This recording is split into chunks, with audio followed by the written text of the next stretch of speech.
Yeah, let's talk about tanky, right? That's a word you hear nowadays. That's a slur that was used, I guess during the 1980s, right? There was a division in the British Communist Party between those who were joining the Euro-communists and denouncing the actual communist governments and those who wanted to align with the Soviet Union. And the reason was, whenever the Soviet Union had a military intervention, the way they would portray it on American television was with giant tanks, right? And that was a very effective propaganda technique because the Soviet Union, they never showed crowds of people supporting the Soviet Union. In China, the Tiananmen protesters, they didn't show crowds of people who wanted to stop counter-revolution in China. They just show these big, cold, mechanical tanks.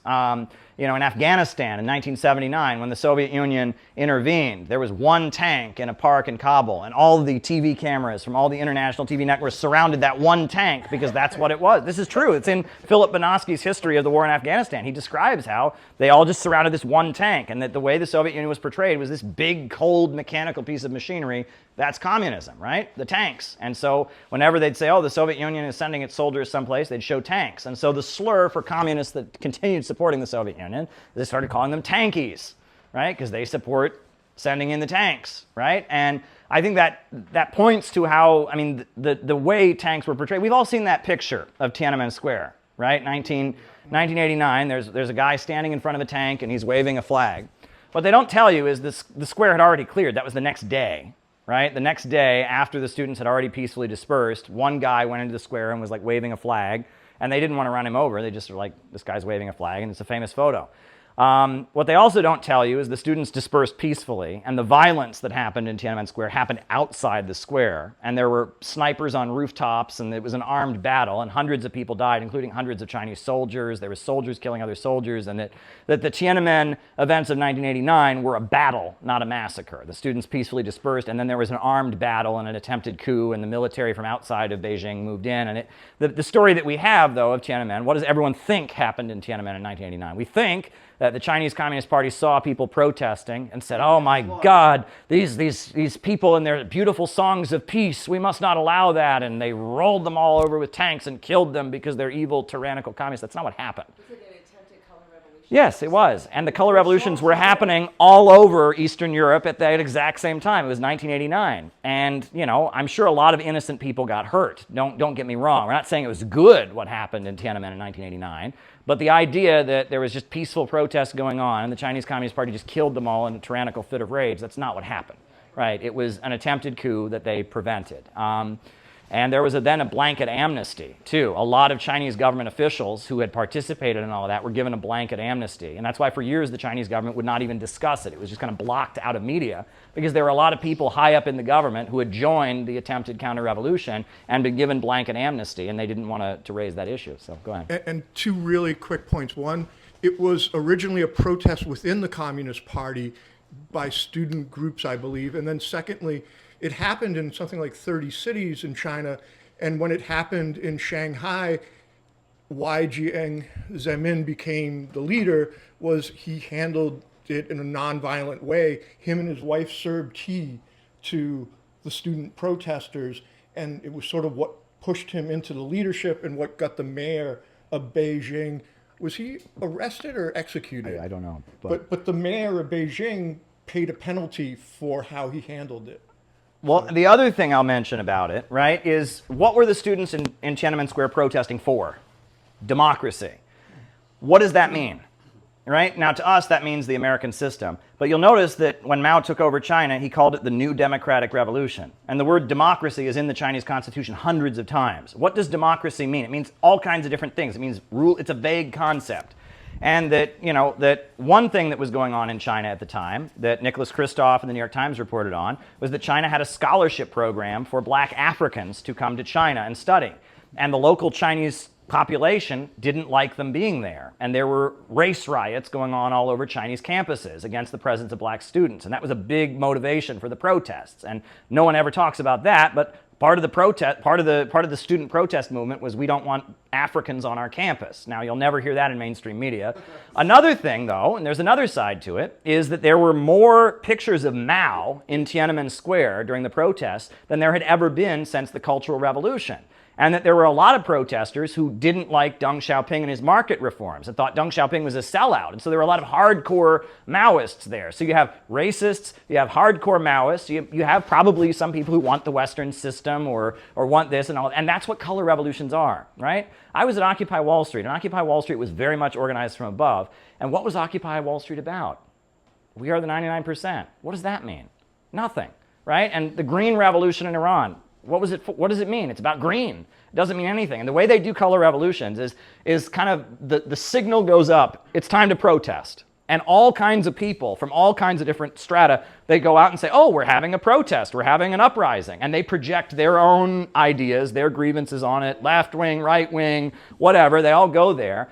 And then behind the scenes, people in the military that are allies of the United States use the protests as a background or an excuse to wage a coup and overthrow the government and bring the United States to power. And that's the color revolution playbook. And that's what they did all over Eastern Europe. There'd be a peaceful protest of people that wanted human rights or freedom or opposing corruption, or it would always be about something vague, and all kinds of people would be there for all kinds of different reasons. And then a video would come out showing some of them getting beaten up or arrested, and it would go everywhere, and people would be horrified by it. And then the military would overthrow the government, in the aftermath, and then bring in the United States, and the United States would run the country. And that's the color revolution playbook. They were trying to do that in 1989, and they failed. Right? And they failed. And the Chinese Communist Party is still in power. And if you look at what happened all throughout Eastern Europe in the early 90s, I think there's a lot of people in China that are very happy that that didn't happen, that they didn't get economically demolished that way. So, yeah, there you go. Can Nate go? Yeah. Yeah, go ahead. Yeah.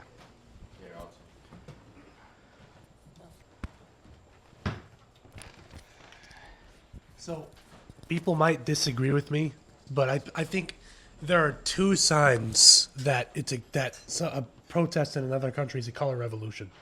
One, if they're waving American flags, they're definitely a color revolution. Number two, if their signs are in English, it's definitely a color revolution. Oh, they're performing for CNN. Go ahead. Thank you.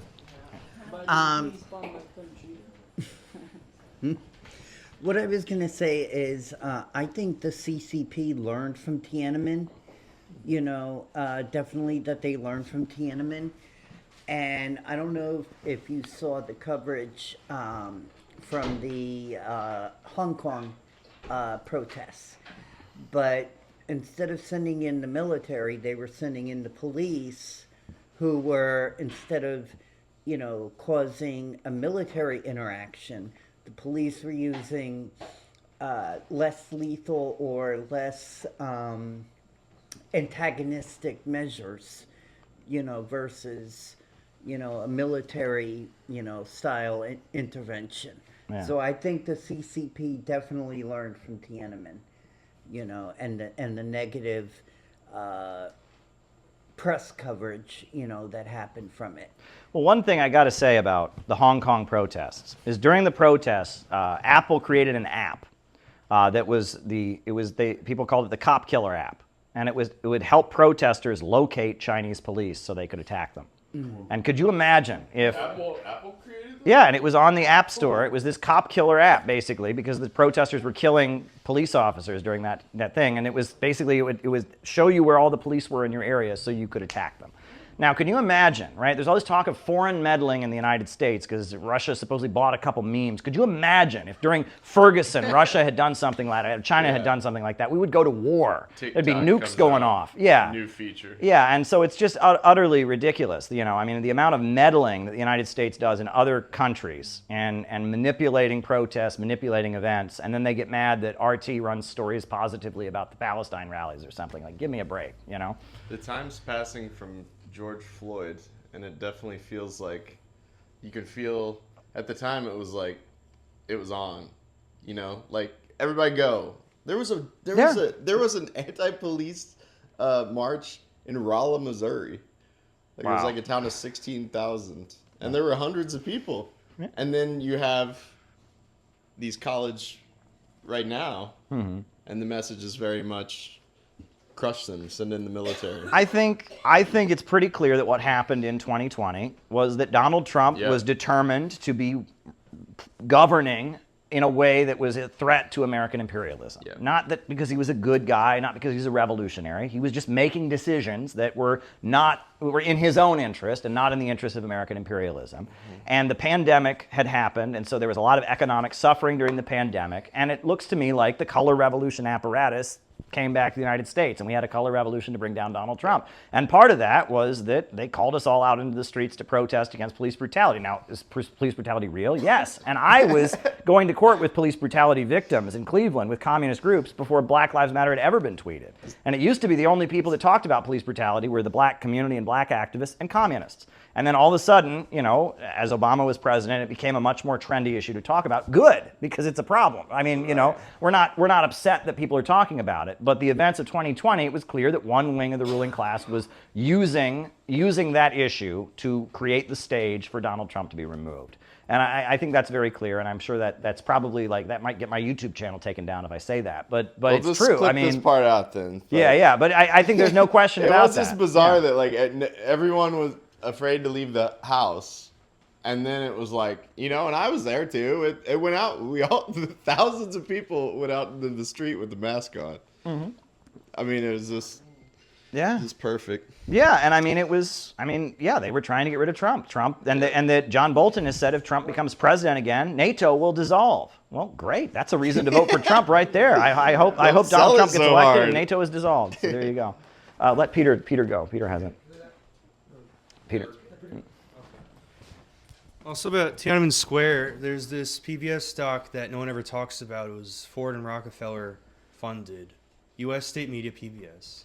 The Gate of Heavenly Peace, and it goes over the Tiananmen Square incident in '89, and they even show video footage of in the previous 2 days before June 4th that the PLA sent in these soldiers who were unarmed, and they got torched and lynched and hung up. Their vehicles were set on fire and all that, and they don't talk about that. And that was on U.S. state media PBS. You can watch on YouTube for free right now. Wow. And they don't talk about that. And obviously it's a big deal. And then I don't know if you mentioned before, but yeah, the whole Tankman picture was a day or two after everyone got cleared out and stuff, and there was all the street fighting and stuff like that. And yeah, it was nasty. But. Yeah, well, and this is relevant. This whole thing about Tankies and what we're talking about is very relevant to the topic we just talked about. It's about Stalin and Trotsky. Because you would think being a communist and supporting communist governments is like common sense, right? I mean, if there's communists that have actually taken power and you're a communist, you would at least sympathize with them a little bit. Yeah. But Trotsky is what created the room for one to not be a tankie. And the fact that tankie is even a term, you can thank Trotsky for that. That was the beginning of one being a communist but not supporting communist governments. Yeah, and it's imagine the NYPD or the Washington, the DC police or anything like that sending in unarmed officers to any demonstration. They all have firearms there. The fact that they were unarmed soldiers sent to Tiananmen Square and they were torched and lynched and put on display. I mean, I don't, the narrative is totally flipped. Absolutely. From reality. And it is disgusting. The point I was trying to make is that I was probably a teenager back during Tiananmen. The point I was trying to make is that the CCP. Oh, thank you. Thank you. The point I was trying to make is that the CCP learned from the negative press coverage that the Western media was presenting. Yeah. About that uprising, and like you were saying, you were saying, you never heard about police officers in from Tiananmen or the Hong Kong riots, being hunted down and strung up, burned to, Mm-hmm. I mean, we didn't hear about that in the U.S. Yeah. That's why it kind of surprised me, that happened. Yeah.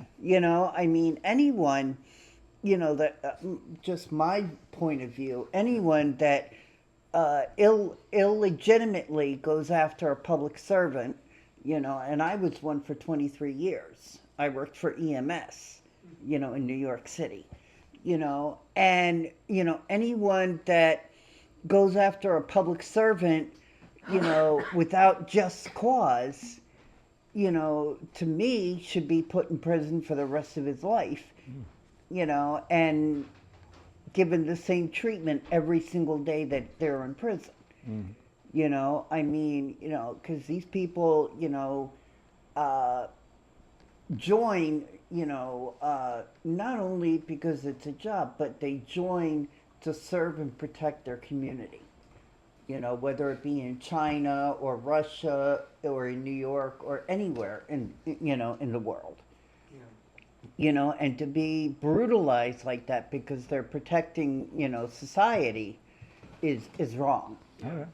I Yeah, agree. and I don't know how much like the fact that the police were sent to for Hong Kong has to do with the level of autonomy Hong Kong still has. The fact that that was the whole issue, that they didn't have an extradition treaty, but Hong Kong already with the mainland, but they had an extradition treaty with the UK, US, as if Pennsylvania didn't have an extradition treaty. If someone murders someone in New York and then they go to Pennsylvania and then they don't send them back to New York or whatever court, federal court, whatever the case. But no, I mean, point taken. Obviously, they're very careful about that now. Yeah. I think Irving was next. Irving, okay. Well, even the autonomy they have now, I think Hong Kong was the first Chinese province that was given that level of autonomy from the CCP. Yeah. I think so. Go ahead, Irving. Yeah, I just want to give some insight about some of the debates over Stalinism that was occurring at that period to the 30s, 40s, and 50s. Being part of the Trotskyist movement historically, I don't think there was really an honest analysis of what was going on in Soviet Russia. Especially, let's say, during the Spanish Civil War, it was clear that it was the Soviet Union that provided the biggest defense of the Spanish Republic. You had the Abraham Lincoln Brigades, you had the role of the Soviet Union, and that's often ignored. And the fact that the Italian and German forces had basically out-armament the Spanish Republic was probably the biggest factor in winning that Civil War, besides the divisions. I mean, you want to go over that. But there was never an honest analysis of the nature of the Soviet Republic, and I think that kind of distorted what the solutions were. The fact that the Soviets, again, signed the non-aggression pact. Why they signed the non-aggression pact was because of the circumstances. The fact that the West had abandoned them in defending Czechoslovakia, for example, like it was seen in the movie. That was never really discussed amongst the Trotskyist circles, honestly. I should tell you that the SWP had their own conception of the world revolution. I don't know if you've heard about this, Caleb, but it was basically the three wings, which was one of the anti-imperialist struggle by the developing world. Number two, the anti-capitalist struggle within the developed world. And the third was the revolutions against Stalinism.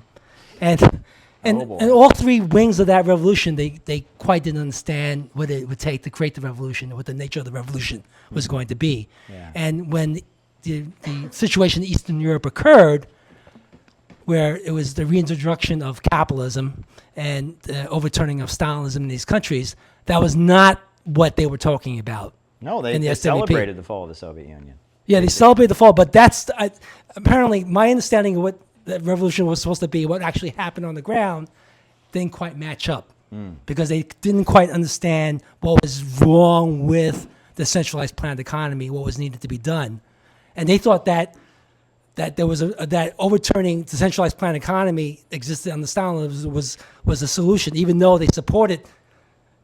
Maybe their version of centralized planned economy, but didn't really make any sense, in the sense that they didn't understand what was actually wrong with this economy. The fact that it really took the market, the reintroduction of the market, as really being the only solution. But that's I do another want to side say debate. this. I want to say this, and I will speak a little bit in defense of why one might become a Trotskyist. Okay? Because and in the book I talk about this because we should be honest. Trotskyism never had a really mass following. You know, the Communist Party had huge labor unions and community organizations. The Trotskyites never had that. They were always an intellectual thing.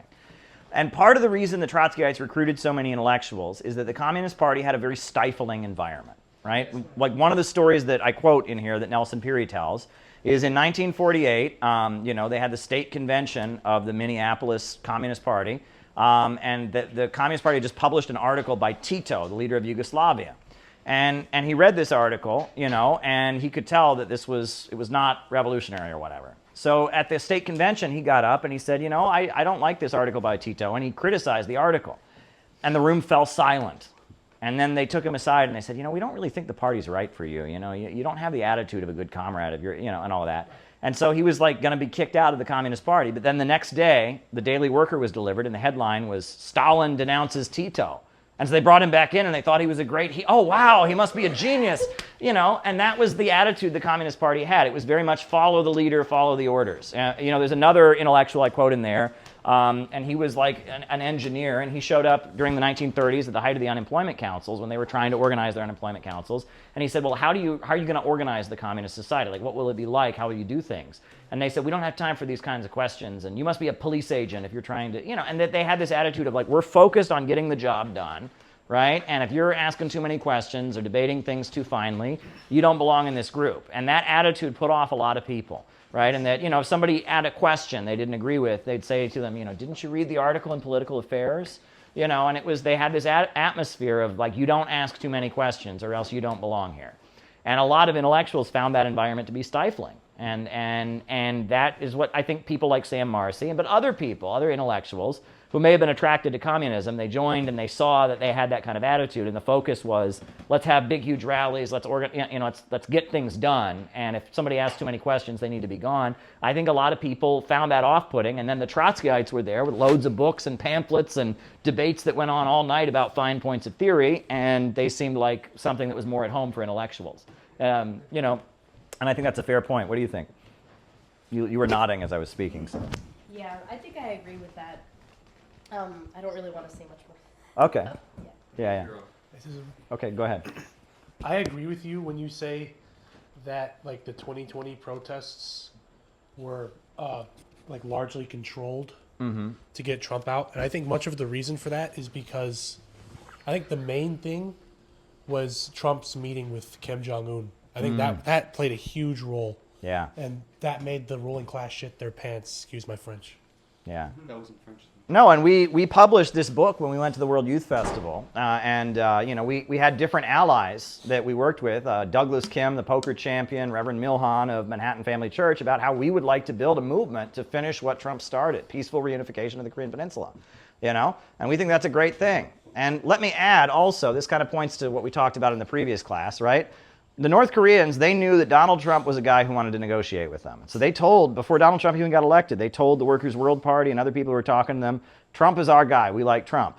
The Cubans, on the other hand, they told their followers to vote for Obama. They told their followers to vote for Hillary Clinton because, Obama, opened diplomatic relations with. Well, should we vote for Trump because the North Koreans want us to? Should we vote for Obama or Hillary Clinton because the Cubans want? No, we shouldn't vote for either one. We're not foreign agents. We should do what is in the interest of the working class revolution in our own interest. We shouldn't be taking orders from any foreign government. And I think that's one thing that comes across, especially in the class we're going to get into tomorrow, is that at the end of the day, we should support and defend any country that is moving towards socialism, any country that's fighting imperialism, but we're not beholden or loyal to any of them. And we should be doing what is in the interest of working people in this country and in the interest of spreading peace in the world. And so, any other comments people want to make? I think we're just waiting for the food to come, and then we'll have our dinner. But anything else on people? Oh, go ahead. Whatever it means, I just got an email like 10 minutes ago that Jill Stein was endorsed by Jeffrey Sachs. Jill Stein was endorsed by Jeffrey Sachs? Yeah. Okay. Interesting. Well, Jeffrey Sachs has taken an interesting turn. He really did. Yeah, he was the main neoliberal economist who wrecked Eastern Europe and all of that and South America in the 1990s. But now he's saying a lot of very good progressive things about Russia and Venezuela and other countries. So that's interesting. Go ahead. I don't know if he's ever apologized for being an architect of the breakdown of when the wall came down and just plundering. I don't think he has. Completely plundered. I don't think he has. Now he's at the forefront. We're supposed to accept him, but he's not renouncing what he did. He's not. On the Duran 10 months ago, he said that he didn't really have much to do with, like, at least Russia specifically, like what happened with their economy. I don't know. Well, Wasn't it a guy named Guy Brown? place, but just didn't work out. Or that always seems to be the. well, he's known as the butcher of Bolivia. That's what he's known as. Yeah. I mean, his policies in Bolivia killed thousands of people. And that famine I talked about that I was in Ecuador in the late 90s, that man-made famine where people were starving to death because they'd given up their currency and sold off all their state assets and the farmland was collapsing. That was Jeffrey Sachs. That, so I mean. What he's doing now is like he feels guilty. Well, he's retired now. He's not being paid anymore, right? He was a paid employee doing that for the Clinton administration, and now he's retired and he's made millions doing it. So now from retirement, he can say good things, you know? Yeah. You know, people say that about Jimmy Carter. Jimmy Carter can say a lot of great things. He's not president anymore. It doesn't matter. You know, I mean, when he was president, he did a lot of awful things. So, you know. Afghanistan, Nicaragua. Yeah. So, what else is new? What else do people want to say? Good job, Oh, Caleb. thank you. Thank Yeah, you. good job, Caleb. Thank you. As we wait for the food, should we start the next report? No, we shouldn't. But Shruti can go ahead. She wanted to say something. Yeah, I just wanted to talk a little bit about PSL since we're talking about the Marcyites and the PSL movement earlier. Yeah, the PSL movement is very interesting. It's one of those parties that has the revolutionary line, seems revolutionary on the surface, but if you look at how they actually organize people, they tend to draw in the masses of people when these sorts of events happen, like with Palestine, with Ukraine, and they kind of draw in people. They draw them in to protest and get out on the streets, but they don't really organize them to be builders of a political movement, to be involved in organizing in the party. And it's just, the tactics are just very strange to me. It's like they're constantly out there protesting, and that leads to people getting burnt out, and it sucks in a lot of people who could be useful in terms of building and organizing, even when things in the world aren't so like even before this events happened with Palestine. That would be fun to talk about while we wait for the food to arrive. I don't know if you would endorse such talk, but trying to figure out what is the purpose of them. Well, I mean, Yeah. I'll tell you what I think. I mean, Yeah. it'll make more sense as the class goes on. But in my opinion, PSL is a protest hustle. It is a way that the Becker family can make lots of money by organizing protests and getting donations, not just from the United States, but from around the world.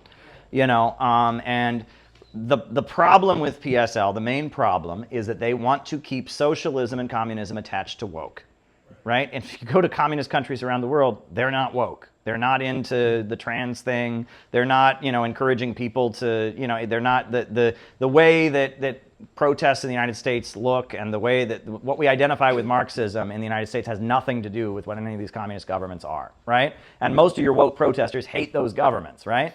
But PSL is determined to make communism and woke synonymous. And Ben Norton, my favorite example, Ben Norton is a PSL guy, right, who lives in China now. He used to live in Nicaragua. Ben Norton was living in Nicaragua. Nicaragua has the strictest anti-abortion laws of any country in the world.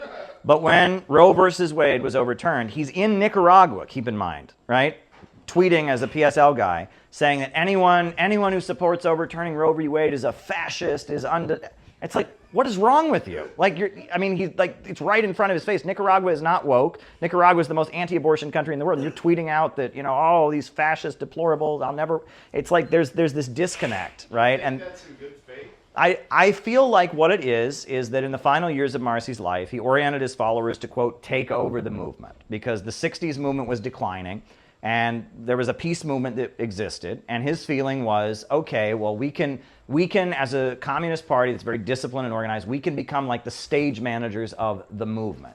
The problem is the movement, or the left, has now become the mainstream current of American imperialism, right? Back then, the movement was opposition, right? And at this point, his whole thing is staging rallies in Washington, D.C. He's very good at reserving the permits. They have lawyers. At one point, they had the permits for the day the USA invaded Iraq, March 19th. They had the permits for that day for the next 50 years reserved. So that if anyone wanted to have any protest in Washington, D.C. for the next 50 years, they had to pay them to turn over the permit, right? And they have turned protesting in Washington, D.C. into a way to make money, right, and a way to fundraise. And Brian gets on a plane and he goes around the world with his hand out and says to certain countries that are opposing American imperialism, give me money and I can make these protests happen. And that happens. But also he says to a lot of people domestically, and et cetera. And we know that there's a guy named Roy Singham, who's a billionaire, who's their main backer, right? And he's a billionaire of Indian descent who does business in China, and he's the main financial backer of PSL. And it's a fundraising operation. And the last thing that PSL would ever want is a real mass socialist movement in this country, because then he wouldn't be the boss anymore, right? But this small, isolated, fringe socialist movement that he can be in charge of, and that he's monetized and turned it into a way to make money, that's what he wants to do. The reason I harp on PSL, right? And you know, people talk about the narcissism of small differences. You hate someone the more you like them, et cetera. So we don't want to harp on them too much. But the reason we get angry about them is right now the American people are more anti-war than they've ever been. Poll after poll shows that the American people do not want foreign wars around the world.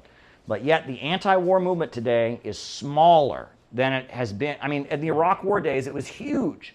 And more people were pro-war back then. It doesn't make any sense. The overwhelming majority of the American people are anti-war, but the anti-war protest movement is tiny. Why? PSL. PSL is in charge of it, and they are going to make sure that nobody who is conservative, nobody who's libertarian, nobody who's not 100% politically correct is welcome in the anti-war movement. And so the anti-war movement is just a really, really small faction of the woke current that is anti-war. And that's all it's allowed to be, and that is criminal. Go ahead. A question, like on the outside of, I remember the anarchist always would put in Boston, call Workers' World the queer Stalinist or the gay Stalinist. And like they had such, through Deidre Griswold, I believe, had a really good gay position, while other communist groups had shitty, awful, anti-gay, homophobic positions, in my opinion. Mm-hmm. Is that where, like, because I've always thought that's where the woke thing came from, and... Well, that's interesting. Leslie Feinberg, and I was going to talk about this in a later class, but might as well just talk about it now. Leslie Feinberg is considered the first transgender activist in American history. Yeah. Leslie Feinberg, she was a trans person. I mean, she gender non-conforming, born female, presented in a very male way.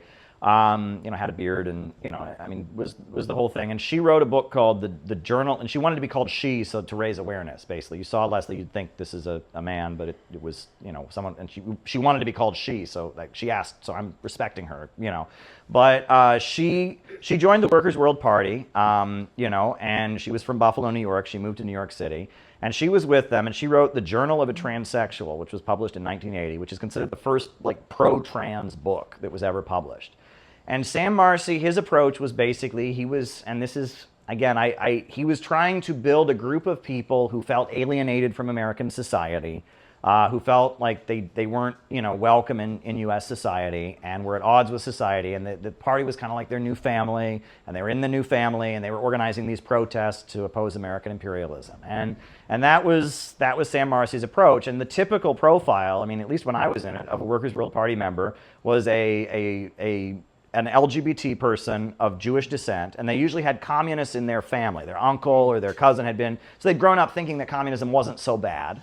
And then they had come to terms with their LGBT identity, and the Workers' World was this group that was really gay, and they were really communist, and they would join, the Workers' World Party. And I mean, that really kind of reflects Marcy wasn't trying to build a mass party. He was trying to build a group to carry out anti-imperialist protests. He was trying to build a protest squad. You know what I'm saying? And that kind of came across, and that, being pro-LGBT, LGBT people were alienated from society. They were kicked out of their houses. They were beaten up, and so he was trying to appeal to them. And until like the 80s, most communist groups thought that homosexuality was a disease from capitalism. If you went to Cuba, if they asked, you have homosexuality, they said, we don't have that here. That's a disease from capitalism. We don't have that here. And if you go to North Korea today and you ask them, hey, do you have LGBT? They say, no, we don't have that in this country. That's a disease from capitalism. I believe homosexuality is still illegal in China. They don't enforce the laws against it. Cuba has become very pro-LGBT, right? But most of the communist world is not. They don't have gay marriage in Nicaragua. And when I was in Nicaragua, I talked to like gay activists that are members of the Sandinista Party, and they're like, people don't bother us. We can be gay. No one bothers us. But the country here, Christianity is our religion, and they feel that as a Catholic country, we're not going to do this. And that why do American activists make such a big deal out of it? That was that kind of their feeling. But yeah, the Workers' World Party, they were very, very gay, very, very early on. And Leslie Feinberg, I actually knew her in the final years of her political activism. When I was 19, I joined Workers' World Party. I'd been in a Maoist group before that. And I joined the Workers' World Party, and she was touring. And she had written this other book she wrote called Stone Butch Blues, which was like required reading at a lot of campuses on LGBT studies. And what she did, and this is kind of amazing, is they would invite her to give a talk about being transgender, and she would show up and give a talk about why you should support North Korea and why you should support Cuba, and the audience would not be happy because they came there to hear a talk about and she focused the final years of her life on pinkwashing imperialism. And she went to Gaza, she met with Hamas, and she made a big point of being like, I don't like that the LGBT movement that I've given my life to is now aligned with American imperialism, which I've spent my life opposing. The most beautiful story that I ever heard about Leslie Feinberg, and she was politically active, for the first couple of years, and then she got Lyme disease and she was sick for 4 or 5 years, and then she died. When she died, I went to her memorial and I heard some amazing stories. One of the stories that I heard, and this was in the mid-'90s, there's a college, I think it's called Wheaton. Do you know Wheaton College? Yeah, and yeah, yeah. It's a very conservative Christian college. But, at a conservative Christian college, they were teaching, they taught her book, Stone Butch Blues, because there was a feeling that, people need to know what the perspective is out there. But it was very controversial. A lot of the parents at the college were very angry that their kids were going to this Christian school and reading this transgender book or whatever. So the kids got together, and they had a tradition at Wheaton that the students get to vote on who the commencement speaker is. So to stick it to their parents, all the kids voted to have Leslie Feinberg be the speaker at the commencement ceremony at Wheaton College. So she got invited to Wheaton College, and she spoke at this evangelical conservative college. And she got up and she gave a speech at Wheaton College about why you should support Mumia Abu-Jamal and why you should support Cuba at Wheaton College. And the party had no idea how this had happened. When she got this invitation and an honorarium to speak at Wheaton College, she was very nervous, and they escorted her to the college. And she has Boston bus drivers from the union are kind of escorting her. They're worried this is a setup. They're going to get beaten up. And as they got close to the campus, they saw this group of really big guys. And as they saw her from a distance, she's walking towards the campus, and they all started chanting, "Leslie, Leslie, Leslie." They were the football team. There was the football team. And she came to the college and she gave a talk about why you should support Mumia Abu-Jamal, the political prisoner, and why you should support Cuba. And it was pretty wild. And Leslie Feinberg was a good person. You know what I mean? She had struggled a lot in her life. She'd been homeless at one point, and the party became her new home. And she was a Tankie. I'll just tell you that much. When Cuba was quarantining AIDS victims during the AIDS crisis, people didn't know what the disease was, and Cuba was quarantining AIDS victims. So the LGBT movement was protesting against Cuba. And she would go to their events and stand up and scream and yell, "You're supporting American imperialism, hands off Cuba." This was a time that Cuba was suppressing gay people. She didn't care, and that she was very, very dedicated. And like one of the first articles I ever read by her was, in Iran, there was this meme going around of 2 gay guys being hung, right? And it said, well, the reason they say there's no gay people in Iran is they kill them all. Well, she exposed that those 2 guys were not hung for being gay. They were hung for raping a 13-year-old boy. You know what I mean? And that's why they were hung. And so she came out and defended Iran on that issue, which was not a popular thing to do in LGBT circles. And that she was definitely a very influential LGBT activist, but she was also an anti-imperialist. And that, and I will defend her on those grounds. She probably would hate everything that I say and do now. She would probably be very furious with the way I talk now about a lot of things, and she probably wouldn't approve of very much that I do now. But I do have respect for her. I think she meant well, and that in her own struggles in her own life, she was opposing imperialism, and that. And You think she'd support Ukraine? No, she definitely wouldn't support Need Ukraine. more trans activists? Well, her mentor was Sam Marcy, right, who had lived in a Jewish village in Ukraine, right? And the people the American government are supporting in Ukraine are people that, Sam Marcy was grew up in the part of Ukraine that is now joined with Russia. So, her whole history, she would never have supported American I feel like imperialism. that gets to the heart of it, though. Yeah. What someone believes about that core issue makes everything else come together about everything else. Yeah. You know what I mean? Yeah. Does that make sense? No, I mean, she went to Gaza and she said, "I'm a Jewish transgender lesbian, and I'm here to support Hamas." I mean, she was, as far as she was concerned, American imperialism was the main enemy.